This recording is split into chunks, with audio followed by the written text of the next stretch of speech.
So we're going to move on now to a session focusing on electric vehicles and the responsibility of OEMs in the race to net zero. And who better qualified to discuss this topic than Kristen Siemen from GM? Appointed Chief Sustainability Officer in February 2021, Kristen helps lead General Motors to a future with zero emissions as the company takes bold actions against climate change. Siemen's career with GM began in 1994, serving in a number of engineering and staff positions, increasing responsibilities. Since 2010, she's held senior leadership positions in several global engineering functions, including electrical engineering, thermal engineering, test and validation, and energy certification and compliance. Siemen is also incredibly passionate about promoting inclusion and diversity and gender equality in the industry. She was instrumental in creating GM's career re-entry program known as Take Two, as well as the GM Women Ally program. She also serves as GM's key executive for the Society of Women Engineers and was also recognized in our very own Top 100 Women. Please welcome Kristen. Thank you so much for having me here today. Thank you very much, Kristen. I'll leave the floor to you. Thank you so much again for having me. I'm really excited to share with you GM's progress and vision towards an all-electric zero-emissions future. Back in 2017, we set a vision of zero crashes, zero emissions, and zero congestion, and we are well on our way to achieving that vision.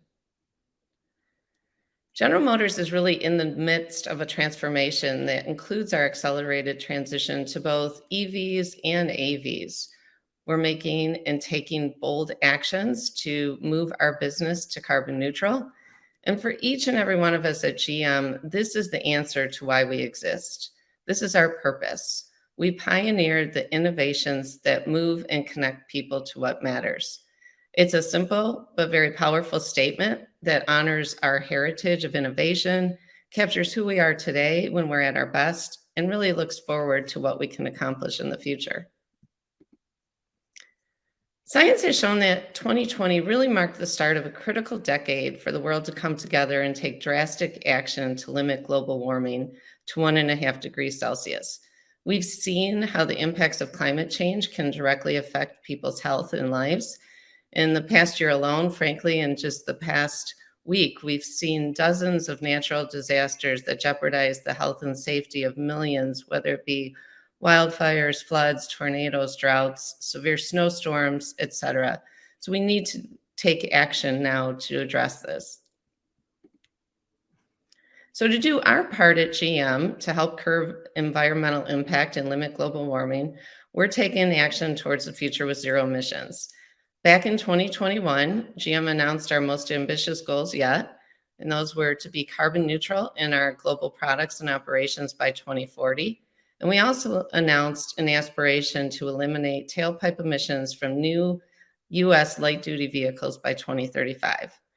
Both of these ambitious statements and goals are rooted in climate science, and we've set science-based targets to track our progress to them.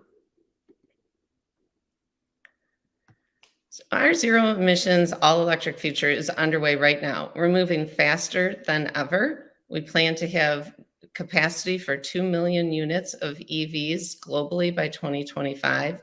So how are we doing? How's our progress to date? We know we can't do it alone. And so we're building out a more resilient and sustainable supply chain that's really critical to our next steps on this journey. We've committed over $35 billion to transform our manufacturing facilities in the next 5 years to an all-electric future for both EVs and AVs. We have a product portfolio that will excite and inspire everyone with the promise of an all-electric future, with fun-to-drive vehicles powered by electric propulsion, supported by advanced electrical architectures, and really reimagining what it means to move people and goods.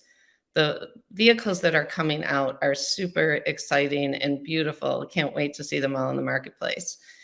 Our charging infrastructure, we said we can't do this transition on our own, but we are committed to being a huge part of the success to make it happen. So we're investing over $750 million through 2025 to expand charging for residences, workplaces, public areas. We want to enhance the infrastructure, reduce charging time. It also supports stronger EV public policy that will really make this EV experience better for all of our customers. We've announced a platform called Ultium Charge 360, which will help customers not just with where to charge on a daily basis, but as they transition into this EV space, how to put a charging station into their home and really how that entire process works. We're working with our dealer partners to install over 40,000 charging units at dealer sites, which will connect over 30,000 communities across the US. There's over 90% of the US population is no more than 10 miles from a GM dealership across the country. So really working with our partners there will enable this connection for everyone. And we're helping, again, new EV owners with how to install charging outlets in their homes even before their vehicles are delivered. Policy is important here as well. In order to ensure that this all-electric future is a reality for everyone, we need to make sure that we're working together with our government partners. And so things like the new energy tax credits that have been instituted in the US, especially those provisions that really accelerate the adoption of electric vehicles and strengthen American manufacturing and jobs. We've worked with the Environmental Defense Fund to come together to jointly share recommended principles for consideration as we move towards the standards for model year 2027 and beyond. We really have a once in a generation opportunity to get things right, and GM wants to be a leader in this space. From an innovation standpoint, we've got new technologies happening every day across the company. As we said, our purpose is rooted in innovation. New business units like BrightDrop, which is for youth delivery vans and delivery services. Our Cruise technology, our company that we partner with out in California, is currently offering driverless taxi rides in California and soon to happen across Phoenix and Austin as well. We invested in a company called Wind Catching Systems, which is innovating offshore wind technology. So all of these are playing together to really accelerate this transition. So if you take a little deeper look at our carbon neutral goal and GM's carbon footprint overall, you can see that as you look across the three scopes that are measured, the largest impact that we can make is in scope 3, and particularly in category 11, which is the customer usage of our vehicles. So over 84% of our carbon footprint is going to be addressed by this transition to an all-electric future. Obviously, it's important for those vehicles to be charged with green energy as well. So the decarbonization of the grid is also important here. And although GM's carbon footprint itself, scope 1 and 2 is less than really 2% of our overall footprint, we still have a large scale and opportunity here. And so GM has invested more and more in renewable energy, such as solar, landfill gas, wind energy, to really mitigate what we're doing from our operations. I'll talk a little bit more about that later. And then the second largest category is our supply chain and our purchased goods. And so we're working closely with our suppliers to address that 14% there, again, to make this transition to a zero emissions and carbon neutral future a reality. I talked a little bit on the last slide about our renewable energy commitments, and GM had made a commitment back in 2016 to convert all of our operations to being sourced from renewable energy. Proud to say we've accelerated that goal a few times, and we actually announced just last year that we have secured all of the agreements we need to be able to power all US facilities with renewable energy by 2025. That's 25 years ahead of our original goal. So as one of our employees said, we skipped a generation there, and we plan to do so globally by 2035. Again, it's important for us to be part of this solution and really transition our grid to green energy as well. We focus on 4 key pillars for our renewable energy goal. The first is increasing energy efficiency. So for a number of years, GM has been focused on driving efficiency within our operations. We've been awarded the EPA Energy Star Sustained Excellence Award for the last 10 years, and we continue to make that a priority for us. Sourcing renewables, that's what this is all about, is really driving our commitment to add additionality to the grid and make that decarbonization goal a reality.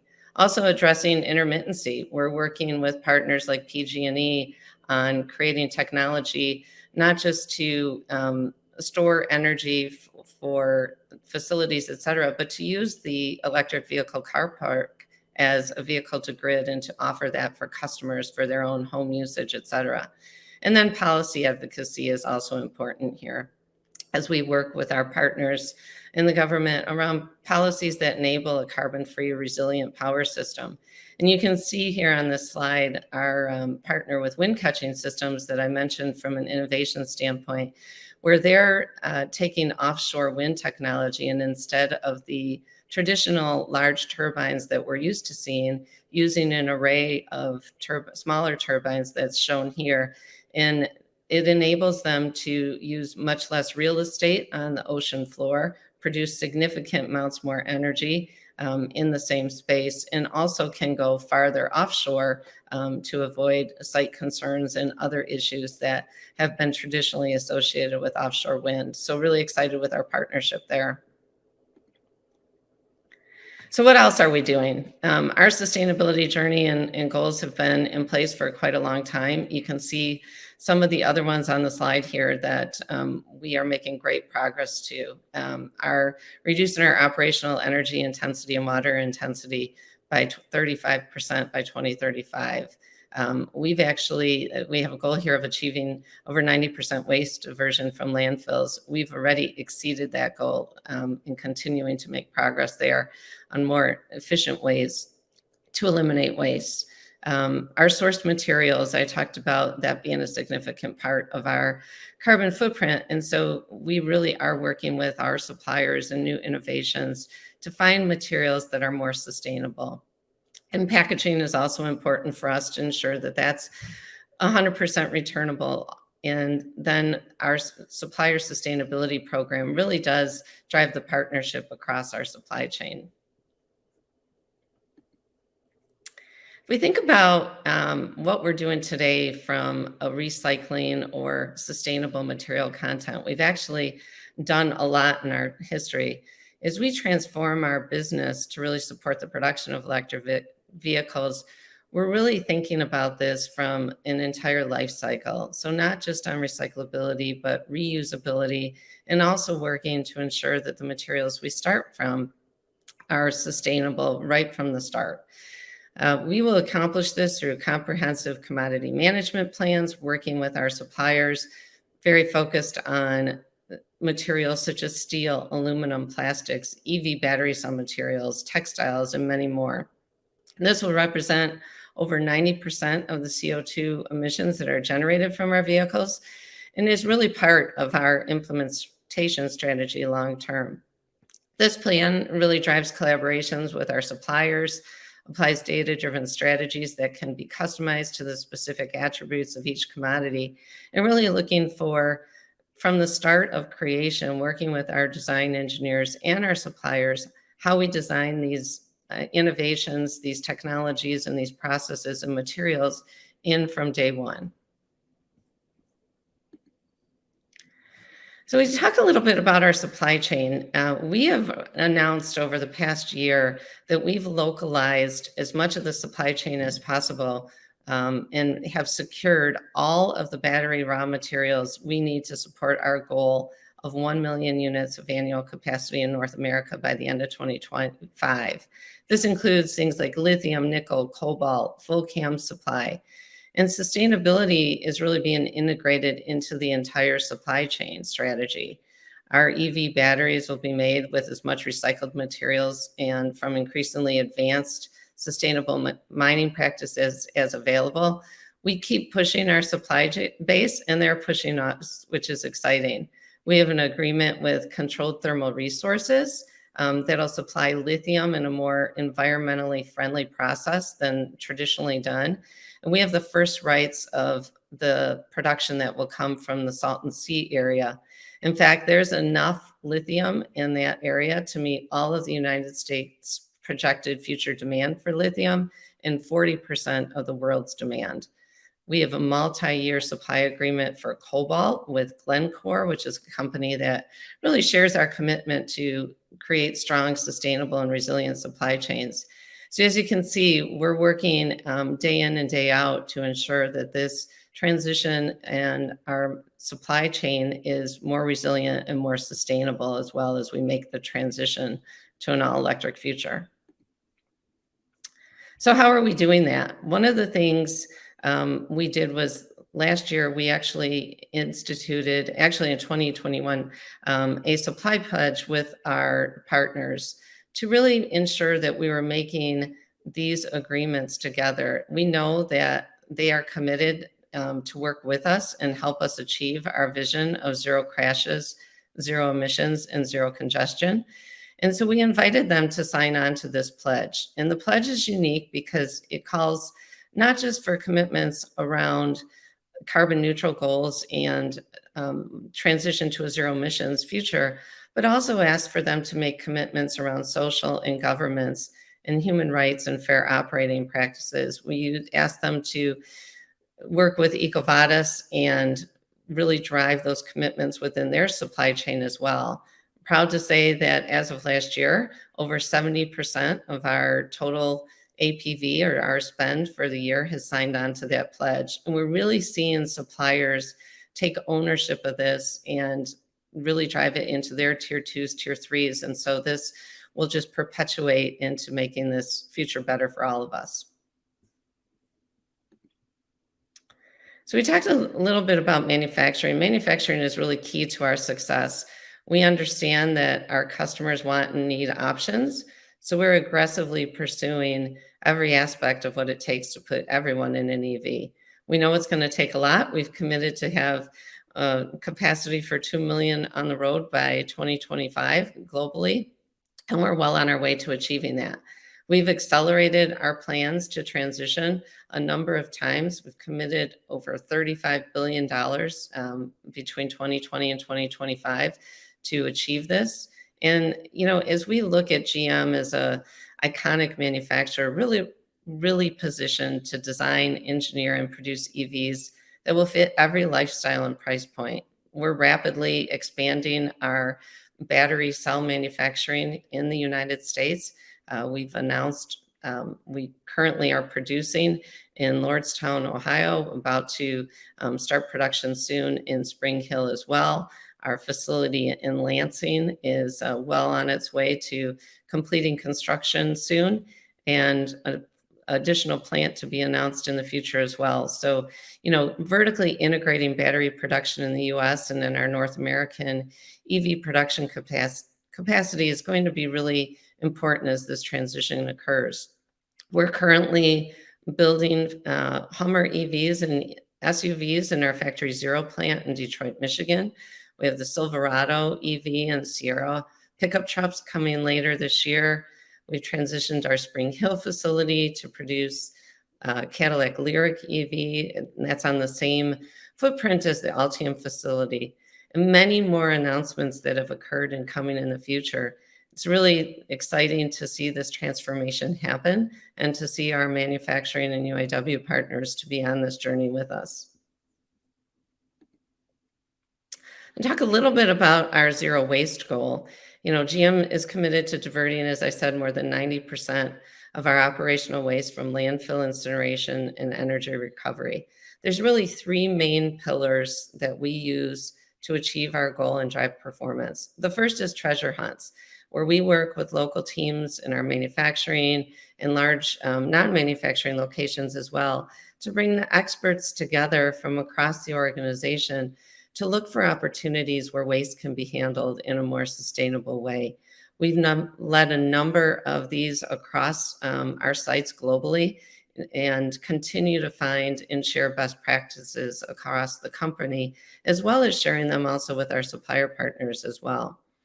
If we talk about a few partnerships on how we're looking at recycling in a new and better way, We've got some great examples where, we've teamed up with a company called Carbon Rivers, where we recycle carbon and glass fiber from scrap Corvette fascias.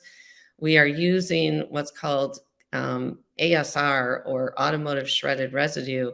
And we can actually take, through this project, we've proven that we can take plastics that are recovered from end-of-line vehicles. They can be chemically recycled and used in new automotive components. So really looking at that total life cycle in these cases is really exciting. We talked about the Department of Energy's Better Plants program, where we've partnered with the DOE to really help lead our manufacturers to reduce carbon and waste footprints. And GM actually spoke on behalf of them at their last conference this year. We're also making financial investments in different equipments and technologies. We have a partnership with Clear as Water Recovery at our Milford's Proving Grounds, where we're trialing wastewater low-level nutrient recovery on site to really be able to reuse water at our wastewater treatment plant there in the facility. Another really exciting example that we had this past year was we are reusing sand from one of our foundry operations and sending it to another facility from Defiance, Ohio up to Saginaw, Michigan, where we're able to reuse the sand that comes out of Defiance and not have to purchase virgin sand in the processes that are taking place in Saginaw. This initiative alone reused over 1.1 metric tons of sand in 21, and it's expected to exceed that in coming years, actually over 4,000 in 2022.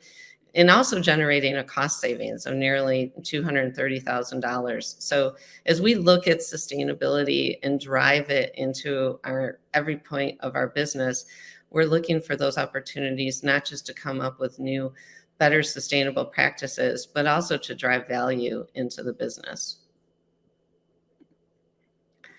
So at GM, we really believe that it's going to take public and private sectors to come together, and that's where real change will arise. We're proud to be leading the industry in the transformation of an all-electric future, but we know we can't do it alone. It needs to include our partners across every segment.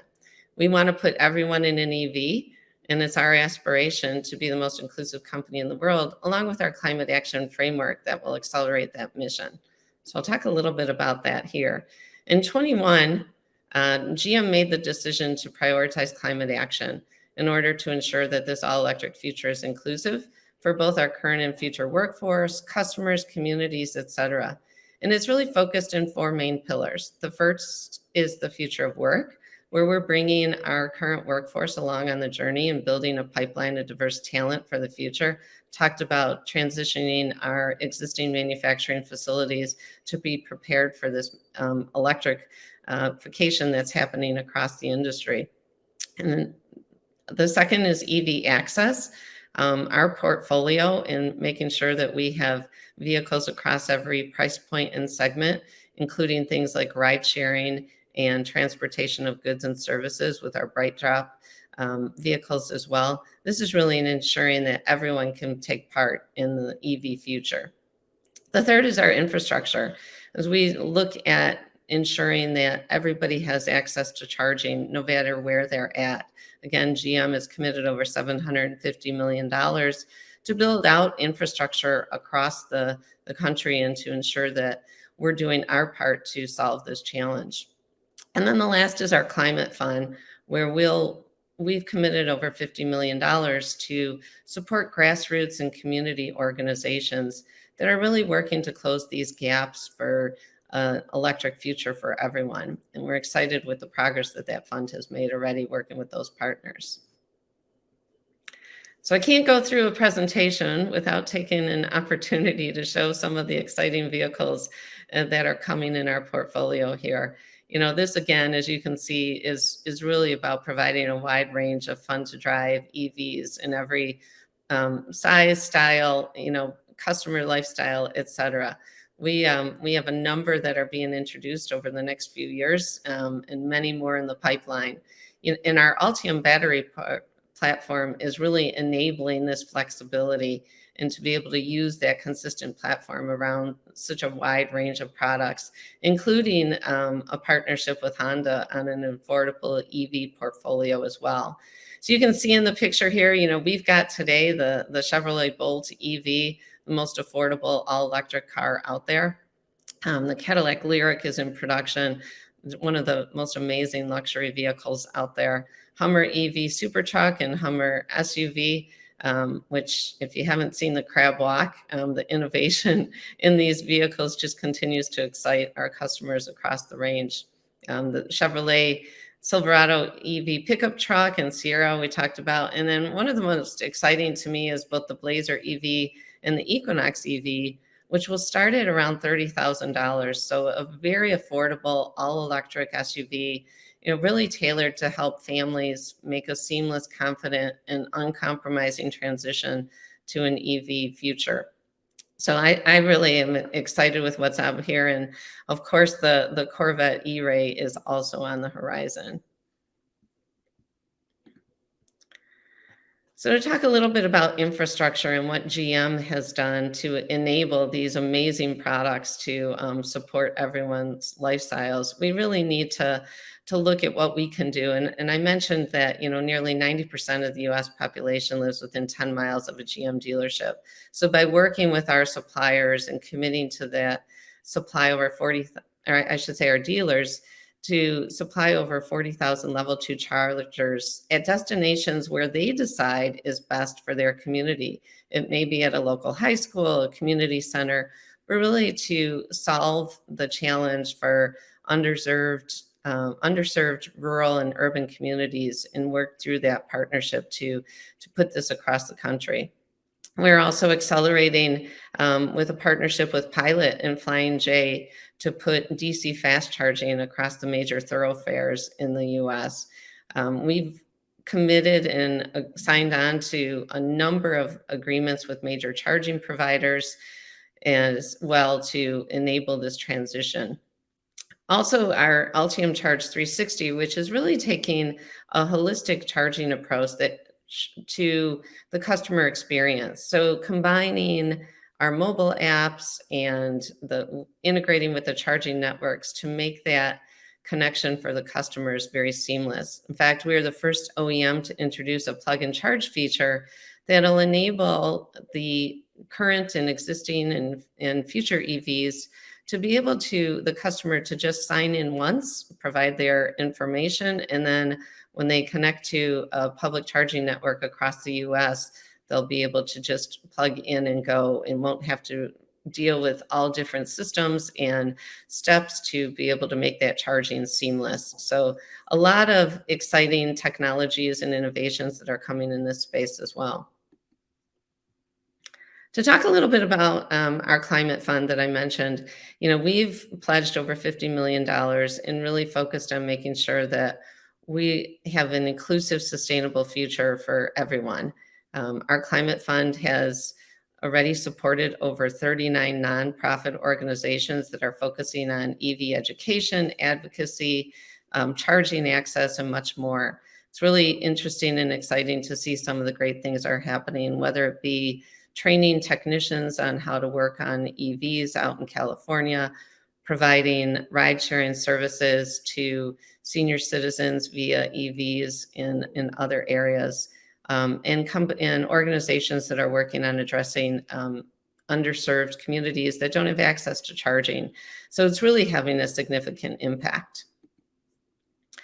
So before I kind of wrap up today, I would like to share a very exciting initiative that we started last year through Expanding Climate Action. And it's a partnership with the National Wildlife Foundation, who we co-founded the Climate Equity Collaborative with.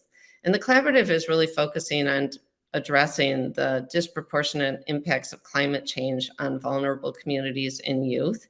And last year, we had the incredible opportunity to launch this collaborative and did so by engaging a UN youth leader on sustainable development goals, A.Y. Young. And A.Y. took a road trip in an EV from Detroit to New York, really spreading the news of what it's like to live and commute in an EV. And the video shares what his journey was like as he spoke to different communities about EV accessibility and adoption. Goo, goo, goo, goo.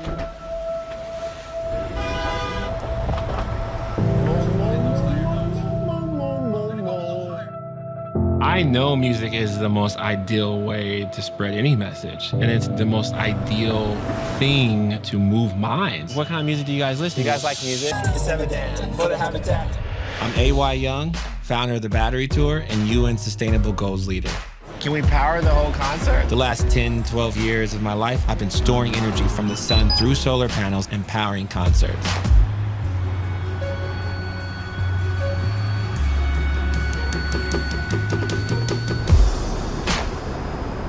I'm going on a sustainability road trip with General Motors, getting people plugged in. Bringing this message of climate equity to the people. I grew up in a neighborhood in Kansas City that was kind of rough. I watched my dad mobilize the community and bring my city together, block by block. That inspires me to do what I do. Welcome to the Paul W. Smith Show. Some folks working with General Motors to advance equitable climate action. To really make change happen, it's going to take all of us working together. I started something called Battery Tour. This is amazing. Can I ask you a question? What do you know about EVs? I'm a factory worker, and there's no way I could afford one. Been raised around diesels my whole life. And I was just in this facility with the Ultium team that makes the cells for the batteries. And they're like, hey, we're scaling fast. So I think we're going to see it grow and become more affordable for everyone. Yeah, I think electric cars would be greater. Anything that's going to save some things on the planet. I love what you're saying about possibilities. I think the possibilities are great. There's plenty of classes and opportunities for students to learn about sustainability. 25% of Penn State's university-wide energy needs comes from solar. Oh, it's moving. This shows what's possible, this future that everyone's talking about we want to live in. We just need to empower the climate solutions to be able to make them scalable. Make some noise one more time. How you guys doing? I think what I'm here to do is educate and empower everyone else's voice. I do it with music because it's the universal language. It's my purpose. But it's gonna take allies like GM helping me to drive this forward. We can all be outlets if we come together. Focusing on our common humanity. And using our skills and our passions to further sustainability. Together, we can power change.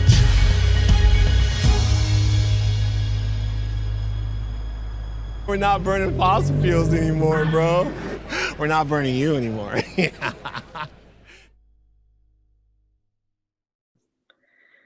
So as I wrap up here today, again, we've come a really long way since 2017 and when we set our vision of zero crashes, zero emissions, and zero congestion. But we recognize there's still a lot more work to do.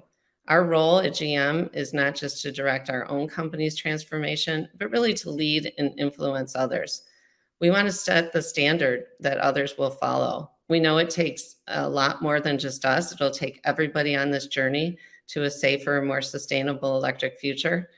We've changed the world once, and we're about to do so again. As we implement these sustainability strategies as part of our growth strategy, we have an opportunity and frankly a responsibility to really create a better future for generations to come. So we're excited with what we're demonstrating, what's possible when innovation and problem solvers embrace opportunities and come together. We'll keep using our influence to advocate that others come along with us, our supplier partners, other companies and industries as well. We'll prioritize actions that bring our workforce along with us, and we'll continue to focus on what really matters in an all-electric future where everyone comes along for the ride. Amazing. Thank you very much for all that, Kristen. I mean, it definitely does sort of reiterate the size and the scale of the GM supply chain. I mean, kind of thinking along those lines, I was curious to know how, if you could tell us a bit more about how GM kind of manages and measures its climate impact throughout those different facets. For sure. I mean, so we're doing obviously a lot to measure our own performance. I talked about the renewable energy goals that we had set in place. We work day in and day out with our engineering team and our suppliers to ensure that everything we're doing is leading to that more sustainable future, keeping those goals front and center in front of us and making sure that we're measuring our progress. Sure, and obviously, electrification, EV adoption is all kind of a result of technological innovation. As that kind of scales in the future, do you think we would be where would we be without all of this technology? Would we be as far along the sustainability kind of agenda as we are right now? I think innovation is key to a sustainable future. It's a key part of our growth strategy. And you can see the innovations that even we talked about today that are really making that future a reality and making it happen faster. I mentioned our purpose at the beginning, that we pioneer the innovations that move and connect people to what matters. And our engineers and designers are focused on that every single day. We're looking at technologies that are really electrifying everything from personal vehicles to actually to planes, trains, and boats, et cetera, where we're using everything from our Ultium platform, our battery platform, to our Hydrotech technology, which is hydrogen fuel cells, to be able to electrify segments, of transportation that traditionally haven't had those options. We have technologies like our Bright Drop new delivery vans. I mentioned the wind catching systems. We're looking at innovation from every aspect. And so it's the small and small but significant innovations and advancements that are happening in battery technology and cell chemistry every single day, to the large innovations like, Cruise, and really offering safe and affordable autonomous transportation. Of course, yeah. And again, obviously, with lots of different areas of innovation taking place, what would you say from a sustainability perspective? I've got that completely wrong there. Sustainability perspective. Probably going to have to ask that again. What do you think, from a sustainability perspective, is the most exciting thing that's going to take place in the next, I don't know, maybe 12 to 18 months? Oh, most exciting. That's a tough one. Probably the most exciting for me is our portfolio. I think it's going to be incredible for customers to see the options and exciting vehicles that they'll have. Today, EV transportation, is limited. For many, it's it's a more affluent choice. And so to have affordable products like we have today with the Bolt EV that's out there, but as the charging infrastructure, accelerates across the countries, as the portfolio and vehicle availability becomes out there, it's no longer going to be a specific choice or a secondary vehicle for many. An EV can be your everyday vehicle and really meet customers where they're at and what they need for their own lifestyle. So I think the transition is going to happen much faster than anyone anticipates. Sure, and I think you don't even need to look at the news to see the transition taking place. All you have to do is be on the road and see all the new green plates coming along, especially in the UK. But thank you very much, Kristen. That's all we've got time for, I'm afraid. But thank you very much for joining us. We're now going to move on to our second networking break of the session. So please make sure you catch up with other event attendees via the Brella app. And we'll be back shortly with our final sessions of Stage 2.